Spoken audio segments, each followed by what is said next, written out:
மன்னா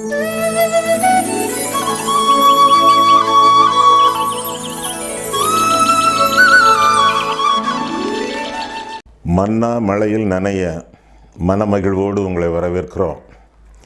தரித்திரருக்கு சுவிசேஷம், திருச்சபைக்கு சத்தியம், இந்த இரண்டையும் இரண்டர கலந்து உங்களுக்கு வழங்குவதிலே மிகுந்த மகிழ்ச்சி அடைகிறேன்.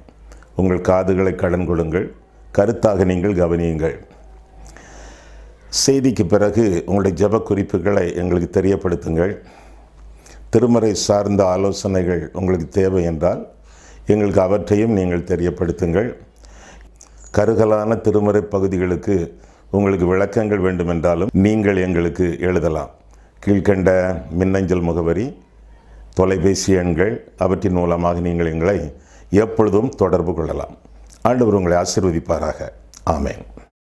மன்னா மழையில் நனைய மறுபடியும் உங்களை வரவேற்கிறேன். பரிசுத்த வாழ்க்கை. பரிசுத்த வாழ்க்கை என்பது நாம் இஷ்டப்பட்டு தெரிந்து கொள்ளக்கூடிய ஒரு காரியம் அல்ல, நம்முடைய தலையின் மேல் விழுந்த கட்டாய கடமை. திருச்சபை என்றால் பரிசுத்தத்திற்கு அழைக்கப்பட்டவர்கள் என்பது பொருளாகும். நீங்களோ உங்கள் அந்தகாரத்திலிருந்து தம்முடைய ஆச்சரியமான ஒளியினிடத்திற்கு வரவழைத்தவருடைய புண்ணியங்களை அறிவிக்கும்படி தெரிந்து கொள்ளப்பட்ட சந்ததி, ராஜரிக ஆசாரிய கூட்டம், பரிசுத்த ஜாதி, அவருக்கு சொந்தமான ஜனம் என்று சொல்லி வேதத்திலே நான் வாசிக்கிறோம். நீங்களும் நானும் பரிசுத்தத்திற்கு அழைக்கப்பட்டவர்கள். பரிசுத்தம் என்பது நாம் இஷ்டப்பட்டு தெரிந்து கொள்ளக்கூடிய ஒரு காரியம் அல்ல, நம்முடைய தலையின் மேல் விழுந்த கட்டாய கடமை. பரிசுத்தமின்றி ஜெபிக்க முடியாது, பரிசுத்தமின்றி ஆராதிக்க முடியாது, பரிசுத்தமின்றி பிரசங்கிக்க முடியாது, பரிசுத்தமின்றி காணிக்கை வழங்க முடியாது, பரிசுத்தமின்றி கட்டடம் கட்ட முடியாது, பரிசுத்தமின்றி கர்த்தருக்கு ஊழியம் செய்ய முடியாது, வாழவும் முடியாது, ஒரு காலத்திலே வரவேற்கவும் முடியாது. பரிசுத்தமின்றி ஒருவரும் தேவனை தரிசிப்பதில்லை என்று சொல்லி நாம் வேதத்திலே வாசிக்கிறோம். பரிசுத்த வாழ்க்கை என்பது பரவசம் அல்ல. பரிசுத்த வாழ்க்கை என்பது பயன்படுதல் அல்ல. பரிசுத்த வாழ்க்கை என்பது பரிசுத்த ஆவியானவரை பெற்றிருத்தலும் அல்ல. பரிசுத்த வாழ்க்கை என்பது பரிசுத்த ஆவியானவருடைய வரங்களை வைத்திருத்தலும் அல்ல. அப்போ பரிசுத்தம்னா என்ன? பரிசுத்தம் என்பது பாவத்திலிருந்து பிரித்தெடுக்கப்பட்ட தேவனுக்கென்று பிரத்யேகப்படுத்தப்பட்ட வாழ்க்கையாகும். நாம் பரிசுத்தமாக வாழ்வதற்கு சில முக்கியமான காரணிகளை வேதம் நமக்கு கற்றுக் கொடுக்கிறது. முதலாவதாக திரு ரத்தம், இயேசுவின் ரத்தம், பரிசுத்த ரத்தம். 1 யோவான் 1:7. இயேசு கிறிஸ்துவின் ரத்தம் சகல பாவங்களை நீக்கி நம்மை சுத்திகரிக்கும். இரண்டாவதாக பரிசுத்த வேதம். பரிசுத்த வேதம் நம்முடைய வாழ்க்கையிலே பரிசுத்த வேதம் நம்முடைய வாழ்க்கையை பரிசுத்தப்படுத்துகிறது. யோவான் 17:17, உம்முடைய சத்தியத்தினாலே அவர்களை பரிசுத்தமாக்கும், உம்முடைய வசனமே சத்தியம் என்று சொல்லி வேதத்தில் வாசிக்கிறோம். ஆக முதலாவதாக பரிசுத்த ரத்தம், இரண்டாவதாக பரிசுத்த வசனம் வேதம், மூன்றாவதாக பரிசுத்த ஆவியானவர். உங்களுக்கு விஷயம் தெரியுமா? ஆதியாகமத்திலிருந்து 51ஆம் சங்கீதம் வரை வேதம் முழுவதிலும் பரிசுத்த ஆவிங்கிற வார்த்தைகள் கிடையாது. தெரியுமா உங்களுக்கு? ஆவிங்கிற வார்த்தை உண்டு, தேவனுடைய ஆவிங்கிற வார்த்தை உண்டு, கர்த்தருடைய ஆவிங்கிற வார்த்தை உண்டு, தேவனுடைய ஆவிங்கிற வார்த்தை உண்டு, கர்த்தராகிய தேவனுடைய ஆவியானவர்கிற வார்த்தை உண்டு, இதெல்லாம் உண்டு. ஆனால் ஆவியானவர் முதல் முறை பரிசுத்த ஆவி என்று வேதத்திலே அறிமுகப்படுத்தப்படக்கூடிய இடம் 51ஆம் சங்கீதம் 11ஆம் வசனம். உம்முடைய சமூகத்தை விட்டு என்னை தள்ளாமலும் உமது பரிசுத்த ஆவியை என்னிடத்திலிருந்து எடுத்து கொள்ளாமலும் இரும் என்று சங்கீதக்காரன் தன்னுடைய பாவரிக்கை பாடுவதாக நாம் பார்க்கிறோம். என்ன சூழ்நிலை அது? 51ஆம் சங்கீதம் என்ன சூழ்நிலையில் எழுதப்பட்டது? தாவீது 2 பெரிய பாவங்களை பண்ணிவிட்டான். ஒரு பாவம், அதை மறைப்பதற்கு இன்னொரு பாவம். அந்த சூழ்நிலையிலே பரிசுத்த குலைச்சல் உண்டானது. தேவனுக்கும் தாவீதுக்கும் உறவிலை பிளவு, பரிசுத்த குலைச்சல். அப்போ பரிசுத்தப்படுத்தும் ஆவியானவர், பரிசுத்தம் எதிர்பார்க்கும் ஆவியானவர், பரிசுத்தம் உள்ள ஆவியானவர், பரிசுத்த விரும்பும் ஆவியானவர் முதல் முறை பரிசுத்த ஆவி என்று அறிமுகப்படுத்தப்படுவதாக நான் வேதத்தில் வாசிக்கிறோம். உங்களுக்குள்ளே பரிசுத்த ஆவியானவர் இருக்காரா? உங்களுக்குள்ளே பரிசுத்தம் உண்டா? பரிசுத்தாவியானவர் இருந்தும் பரிசுத்தம் இல்லாமல் இந்த உலகத்தில் வாழ்ந்து கொண்டிருக்கிறீர்களா? தாவீதின் பிரச்சனை அதுதானே. அவன் பெரிய பாவத்தை பண்ணினான். அதை மறைப்பதற்கு இன்னொரு பெரிய பாவம். ஆவியானவர் உள்ளே தான் இருக்கிறார், வெளியே போகவில்லை. அதனால்தான் தாவீது சொல்கிறான், உம்முடைய சமூகத்தை விட்டு என்னை தள்ளாமலும் உமது பரிசுத்தாவியை என்னிடத்திலிருந்து எடுத்துக்கொள்ளாமலும் இரும். எடுத்துக்கொள்ளாமலும் இரும் என்று சொன்னால் என்ன அர்த்தம்? உள்ளே இருக்கிறார் அர்த்தம்.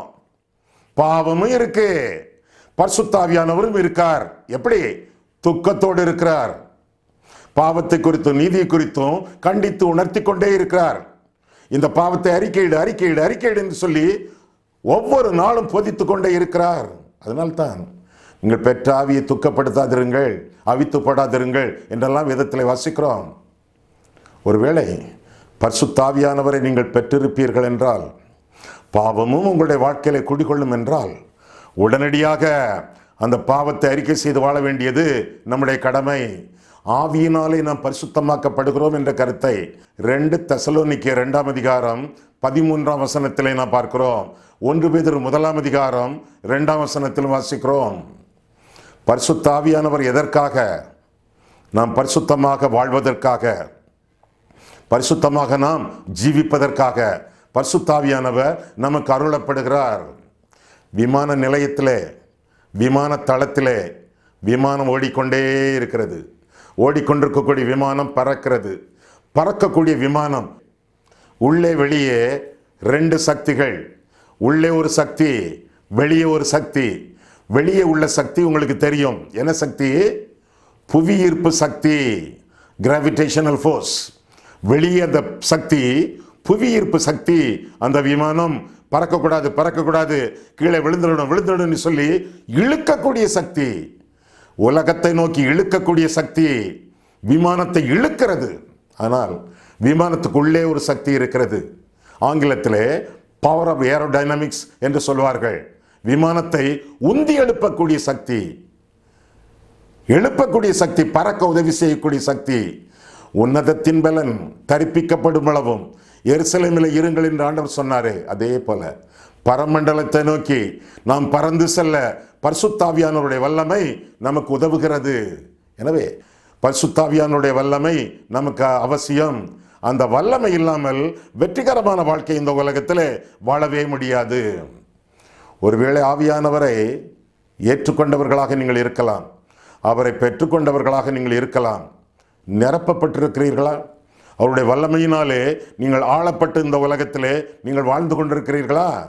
நிறைய பேர் பெற்றிருக்கிறார்கள், நிரப்பப்படவில்லை.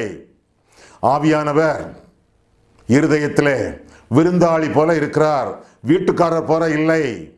வீட்டுக்காரர் போல அல்ல, விருந்தாளி போலத்தான் காணப்படுகிறார். வந்து போகிறவராக இருக்கக்கூடிய அளவிலே ஒரு விருந்தாளி போல அப்படி இருத்தல் ஆகாது.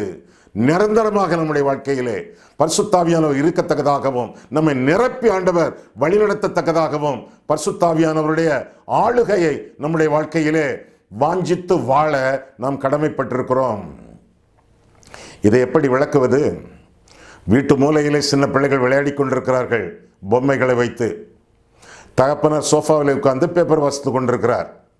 அவர் பேப்பர் வாசித்து முடித்த உடனே பேப்பரை சோஃபாவில் போட்டு பிள்ளைகளை பார்க்க போகிறார்.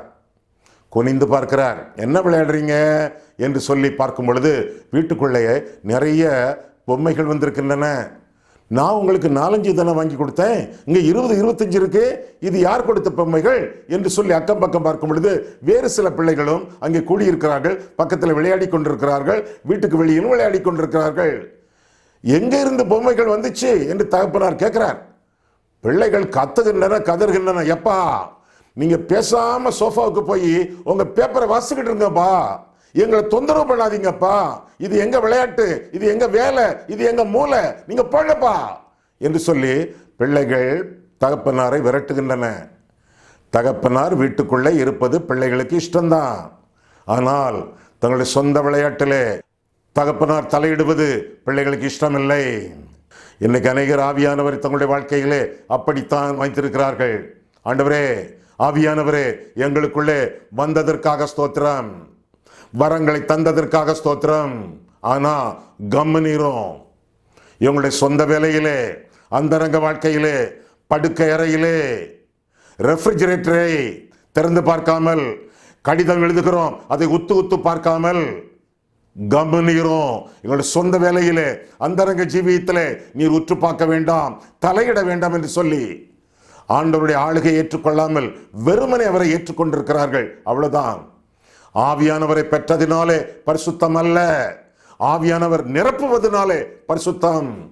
நீங்கள் 2 தடவை சொல்வேன், நீங்கள் ஆவியானவரை பெற்றதினாலே பரிசுத்தம் அல்ல, ஆவியானவர் உங்களை பெறுவதனாலே பரிசுத்தம். ஆவியானவர் உங்களை பெறுவதனாலே பரிசுத்தம். உங்களுடைய வாழ்க்கையின் எல்லா நிலைமைகளையும், உங்களுடைய இருதயத்தின் எல்லா பகுதிகளையும், சரீரத்தின் எல்லா அங்கங்களையும் ஆவியானவருடைய ஆளுகைக்கு ஒப்பு கொடுத்து வாழ வேண்டியது உங்களுடைய கடமை என்று சொல்லி வேதம் நமக்கு தெளிவாகவே கற்றுக் கொடுக்கிறது. ஆமா, ஆவியானவரை ஒருவேளை நீங்கள் பெற்றிருந்தால் அவரால் நிரப்பப்பட்ட வாழ்க்கை வாழ்ந்து கொண்டிருக்கிறீர்களா இல்லையா? ஐயா, ஆவியின் நிறைவு என்றால் என்ன? ஆண்டவருடைய ஆளுகையை நம்முடைய ஜீவியத்திலே பெற்று வாழ்வது எப்படி? எபேசியர் 5ஆம் அதிகாரம் 18ஆம் வசனத்தை பார்க்கும் பொழுது, நீங்கள் துன்மார்க்கத்திற்கு ஏதுவான வெறி கொள்ளாமல் ஆவியினால் நிறைந்திருங்கள் என்று சொல்லி நாம் வேதத்திலே வாசிக்கிறோம். 2 நிறைவுகள் அந்த வசனத்திலே. ஒன்று மதுவின் நிறைவு, அடுத்தது ஆவியின் நிறைவு. ஆவியின் நிறைவு என்றால் என்ன? மதுவின் நிறைவு அதை விளக்கும். மதுவினால் நிறைந்திருக்கிறவர்கள் மதுவின் கட்டுப்பாட்டில் இருக்கிறார்கள், மதுவினால் நடத்தப்படுகிறார்கள், மதுவின் ஆளுகையிலே இருக்கிறார்கள். அதுபோல ஆவியினால் நிரப்பப்படுகிறவர்கள் ஆவியானவருடைய கட்டுப்பாட்டிலே இருக்கிறார்கள், ஆவியானவரால் ஆளப்படுகிறார்கள், ஆவியானவரால் நடத்தப்படுகிறார்கள். ஆவியின் நிறைவு என்பது ஆவியானவருடைய ஆளுகை. ஆவியானவருடைய ஆளுகைக்கு பூரணமாக நம்முடைய வாழ்க்கையை அர்ப்பணித்து வாழும் பொழுது பரிசுத்தம் உண்டாகும். பரிசுத்தம் இல்லையா? மீண்டுமாக உங்களுடைய வாழ்க்கை முழுவதையும் ஆண்டவருக்கு நீங்கள் அர்ப்பணியுங்கள். ஆண்டவர் உங்களை ஆளுகை செய்து ஆசீர்வதித்து வழி நடத்துவார். பரிசுத்த ஆவியானவருடைய நிறைவு என்பது அன்றொரு நாள் அனுபவம் மட்டுமல்ல, அது அன்றாட அனுபவம், நிமிடந்தோறும் நிகழ வேண்டிய அனுபவம். அப்போஸ்தலர் 2:4 அவர்கள் ஆவியானவரால் நிரப்பப்பட்டார்கள். 4:8 மீண்டும் ஆவியானவரால் நிரப்பப்பட்டார்கள். 4:31 மீண்டும் ஆவியானவரால் நிரப்பப்பட்டார்கள். 13:52 மீண்டும் ஆவியானவரால் நிரப்பப்பட்டார்கள். நிரப்பப்பட்டார்கள். ஒரே சீஷர்கள் ஒவ்வொரு நாளும் நிரப்பப்பட்டார்கள். ஆவியின் நிறைவு என்பது அன்றொரு நாள் அனுபவம் மட்டுமல்ல, அன்றாட அனுபவம், நிமிடந்தோறும் நிகழ வேண்டிய அனுபவம். 2ஆம் அனுபவம் அல்ல, நிமிடந்தோறும் நிகழ வேண்டிய அனுபவம். It is not a second experience, it is an every second experience. ஒவ்வொரு வினாடியும் ஆவியானவர் நம்மை நிரப்பி நம்மை வழிநடத்தக்கூடிய அனுபவம் ஆவியின் நிறைவின் அனுபவம், ஆவியானவருடைய நிறைவின் அனுபவம். ஆமா, ஒரு நாளிலே நீங்கள் நிரப்பப்பட்டிருக்கலாம். இன்றைக்கு எப்படி ஆவியானவருடைய ஆளுகை பூரணமாக உங்களுடைய வாழ்க்கையில காணப்படுகிறதா? உங்களுடைய சொல்லிலே, உங்களுடைய செயலிலே, உங்களுடைய சித்தத்திலே, உங்களுடைய சிந்தையிலே, உங்களுடைய பார்வையிலே, உங்களுடைய எழுத்திலே, எல்லாவற்றிலும் ஆவியானுடைய ஆளுகை உங்களுடைய வாழ்க்கையிலே மேலோங்கி நிற்கிறதா? ஆவியானுடைய ஆளுகை இல்லை என்றால் உங்களுடைய வாழ்க்கையிலே பரிசுத்த குலைச்சல் உண்டாகி கொண்டிருக்கிறது என்று அர்த்தமாம். ஒவ்வொரு நாளும் பரிசுத்த ஆவியானவருடைய ஆளுகைக்கு உங்களுடைய ஜீவியத்தை முற்றிலுமாக அர்ப்பணித்து ஆண்டவருடைய ஆளுகைக்கு உங்களை ஒப்பு கொடுத்து வாழுங்கள். இன்னொரு காரியத்தை கூட சொல்லுகிறேனே, இதுவரை 3 காரணிகளை நாம் பார்த்தோம். முதலாவதாக பரிசுத்த இரத்தம், 2ஆவதாக பரிசுத்த வேதம், 3ஆவதாக பரிசுத்த ஆவியானவர், 4ஆவதாக பாடுகள். பாடுகள் நம்மை பரிசுத்தப்படுத்துகின்றன, துன்பங்கள் நம்மை தூய்மைப்படுத்துகின்றன. எல்லா பாடுகளும் மோசமானவை அல்ல. ஐயா, ஆண்டவருக்கு ஆசீர்வதிக்கத்தான் தெரியும் நீ கேள்விப்பட்டிருக்கோம். ஆண்டவர் நம்மை பாடுபடுத்துவாராயா? பாடுகளை தெய்வம் அனுப்புவார் அல்லது அனுமதிப்பார். எவ்வளவு பெரிய பரிசுத்தவான்களாக வாழ்ந்தாலும் பாடுகள் நமக்கு கொடுக்கப்படுகின்றன. உத்தமன், சன்மார்க்கன், தேவனுக்கு பயப்படுகிறவன், தீமைக்கு விலகுவன் யோபு எவ்வளவாக பாடுபட்டான் என்பதை நீங்கள் அறிந்திருக்கிறீர்கள். நான் சோதிக்கப்பட்ட பின் பொன்னாக விளங்குவேன் என்று சொன்னானே. எவ்வளவு தூரம் பாடுகள் நம்முடைய வாழ்க்கையில் வருகின்றனவோ, இந்த அக்கினியிலே நகையை பொன்னை காட்டும் பொழுது அது சுத்திகரிக்கப்படுகிறதே, அதுபோல நம்முடைய வாழ்க்கையிலே பாடுகள் நம்மை பரிசுத்தப்படுத்துகின்றன. நம்முடைய சுயம் சாகிறது, தேவனுடைய சிந்தை நம்முடைய வாழ்க்கையிலே விளங்குகிறது. நாம் தவிர்க்க வேண்டிய பாடுகள் உண்டு. தலைவலி, காய்ச்சல், ஏன் புற்றுநோய், தவிர்க்க வேண்டிய பாடுகள் உண்டு. இயேசுவின் நாமத்தினாலே, அவருடைய இரத்தத்தினாலே, தேவ வல்லமையினாலே. நாம் தாங்க வேண்டிய சில பாடுகளும் உண்டு. என்ன? ஆண்டவருடைய சிலுவை, ஆண்டவருடைய சிக்ஷை, இந்த ரெண்டும் தாங்கித்தான் ஆக வேண்டும். யாரிடத்தில் தேவன் அன்பாய் இருக்கிறாரோ அவனை சிக்ஷிக்கிறது போல, கர்த்தரும் யாரிடத்தில் பிரியமாய் இருக்கிறாரோ அவனை சிக்ஷிக்கிறது போல ஆண்டவர் நம்மை சிக்ஷிக்கிறார். எதற்காக? சுத்திகரிக்கப்படுவதற்காக, பரிசுத்தப்படுவதற்காக. அது மட்டுமல்ல, ஒருவன் என்னை பின்பற்ற விரும்பினால் அவன் தன்னைத்தான் வெறுத்து தன் சிலுவையை எடுத்துக்கொண்டு அனுதினமும் என்னை பின்பற்ற கடவன் என்று சொல்லி ஆண்டவர் சொல்லி இருக்கிறார். சிக்ஷையும் சிலுவையும் நம்மை பரிசுத்தப்படுத்துகின்றன, தவிர்க்க முடியாது, தாங்கித்தான் ஆக வேண்டும். முதலாவதாக தவிர்க்க வேண்டிய பாடுகள், இரண்டாவதாக தாங்க வேண்டிய பாடுகள், மூன்றாவதாக சந்தோஷமாக சுமக்க வேண்டிய பாடுகள்.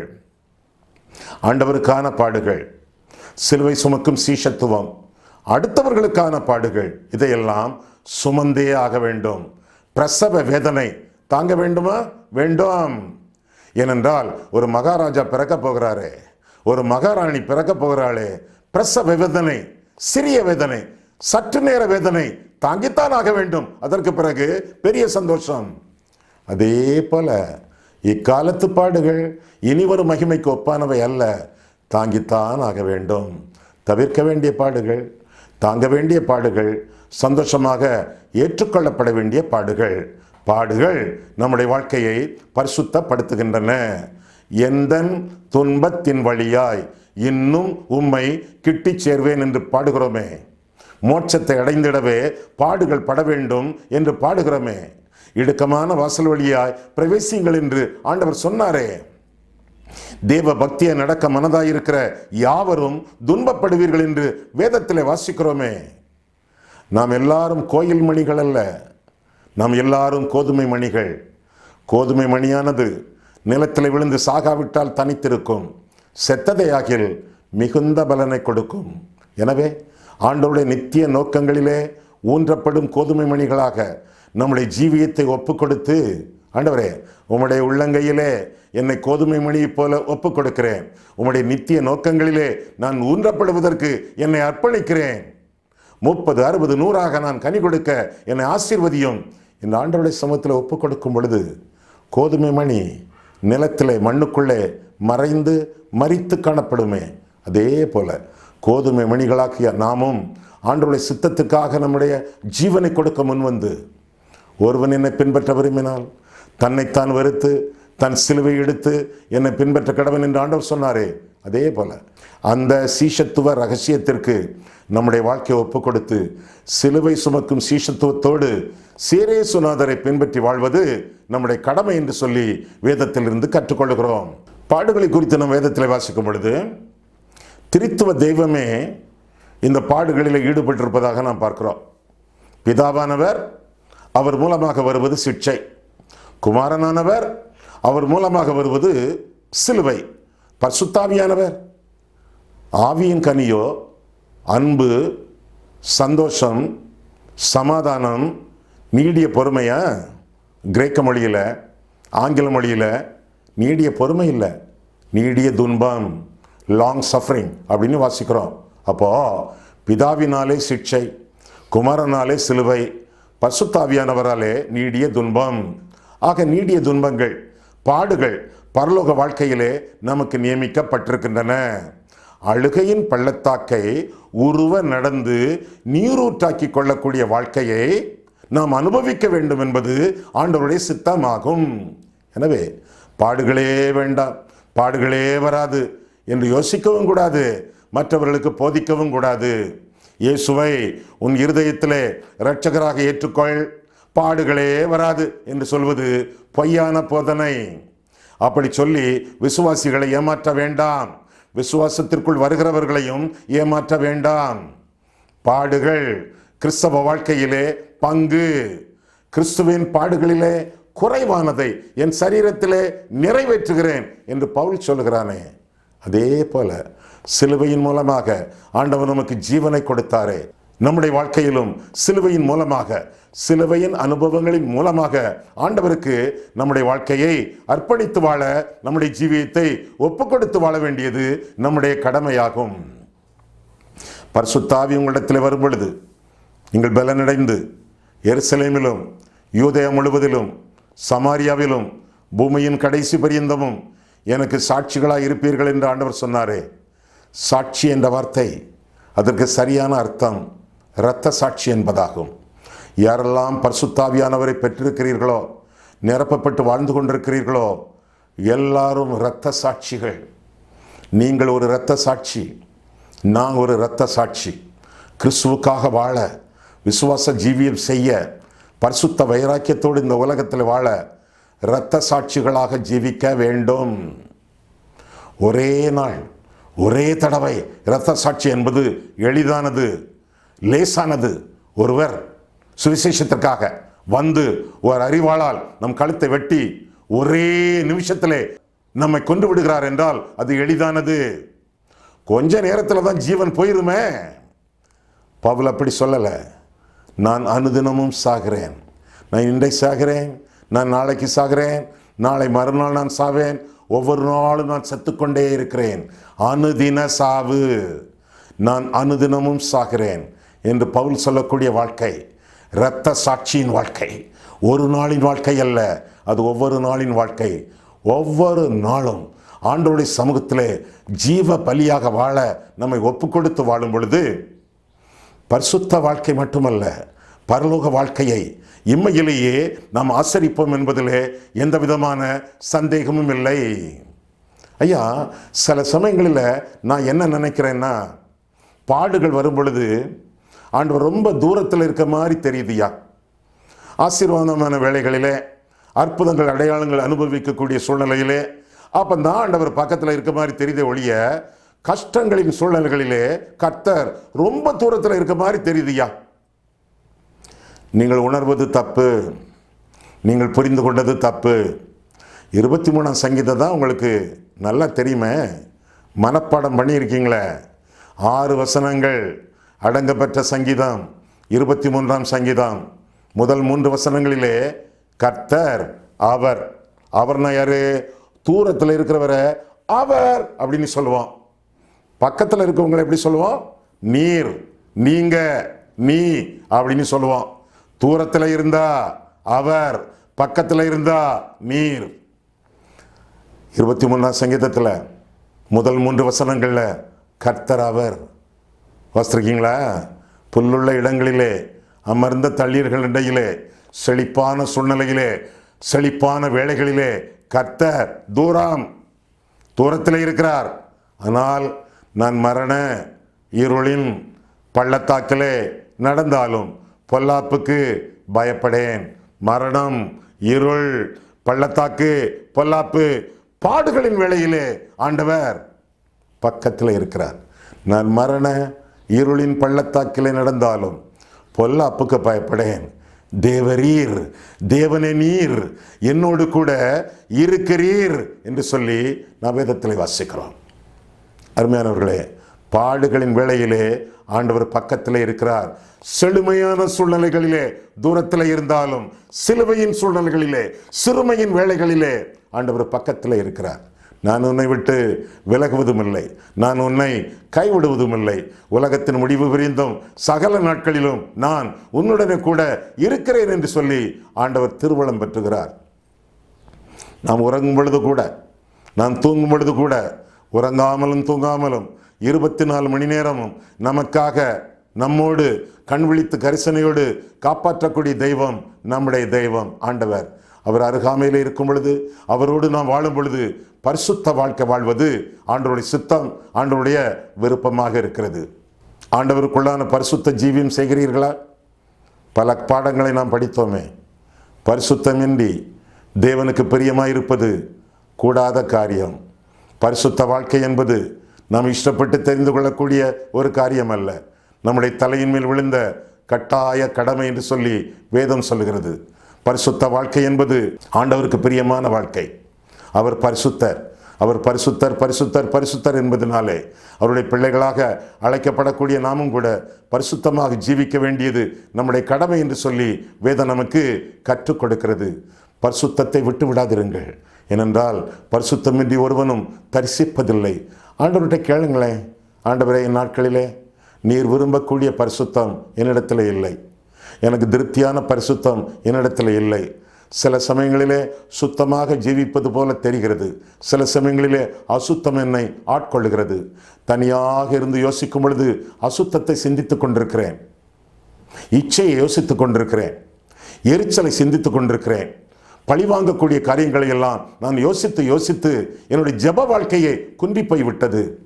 இன்றைக்கு ஆண்டவரே, உம்முடைய சமூகத்தில் வருகிறேன். நொறுகுண்ட இருதயத்தோடு நறுகுண்ட ஆவியோடு உம்முடைய சமூகத்திலே வருகிறேன். என்னிடத்தில் வருகிறவனை நான் புறம்பே தள்ளுவதில்லை என்று சொன்னீரே. வருத்தப்பட்டு பாரஞ்சுமக்கிறவர்களே, நீங்கள் எல்லாரும் என்னிடத்தில் வாருங்கள், நான் உங்களுக்கு இளைப்பாறுதல் தருவேன் என்று சொன்னீரே. உம்முடைய சமூகத்தில் வருகிறேன் ஆண்டவரே. இந்த இடத்திலே, இந்த தொலைக்காட்சிக்கு முன்பாக உம்முடைய நீதியின் வலது கரத்தினாலே நீர் என்னை தாங்கி வழிநடத்தி உட்கார வைத்திருக்கிறீர் ஆண்டவரே. உமக்கு ஸ்தோத்திரம். பரிசுத்தத்திற்கு மேல் பரிசுத்தம் அடைந்து உம்முடைய சாயலிலே வளர்ந்து வர நான் வாஞ்சிக்கிறேன் ஆண்டவரே என்று சொல்லி உங்களை ஒப்புக் கொடுப்பீர்களா? கண்களை மூடுவோம், கர்த்தரை பார்ப்போம். அன்புள்ள ஆண்டவரே, உம்முடைய வசனங்களை ஆராயவும், எங்கள் வாழ்க்கையை ஆராயவும், உம்முடைய சந்நிதியிலே எங்களை வழிநடத்தினீர், உம்முடைய சமூகத்தில் எங்களை வழிநடத்துகிறீர். அதற்காக ஸ்தோத்திரம் சுவாமி. கர்த்தாவே, நீர் விரும்பும் பரிசுத்த வாழ்க்கையை நாங்கள் ஒவ்வொரு நாளும் ஆசரித்து வாழத்தக்கதாக, பரிசுத்த இரத்தத்தினாலே நாங்கள் கழுவப்பட்டவர்களாக, பரிசுத்த வேதத்தை தியானிக்கிறவர்களாக, பரிசுத்த ஆவியானவரால் நிரப்பப்படுகிறவர்களாக, சிலுவையின் அனுபவங்கள், பாடுகள் இவற்றை வாஞ்சித்து வாழ்கிறவர்களாக நாங்கள் காணப்பட நீர் கிருபை செய்யும். எங்களோடு வசிக்கிறீரே, எங்களோடு வாழ்கிறீரே. உம்முடைய நீதியின் வலது கரத்தினாலே நீர் எங்களை தாங்கி வழிநடத்துகிறீரே. ஆண்டவரே, எங்களை விட்டு விலகாமலும் எங்களை கைவிடாமலும் ஜீவிக்கிறீரே. ஜீவிக்கிற ஆண்டவரே, நாங்களும் உம்மை விட்டு விலகாமல், உம்மை கைவிடாமல், உம்மோடு கரங்கோர்த்து எஞ்சிய நாட்களை நாங்கள் வாழ எங்களுக்கு இறங்கும். எங்களை ஆசீர்வதியும். இயேசு கிறிஸ்துவின் நாமத்தில் ஜெபிக்கிறோம் பிதாவே. ஆமென்.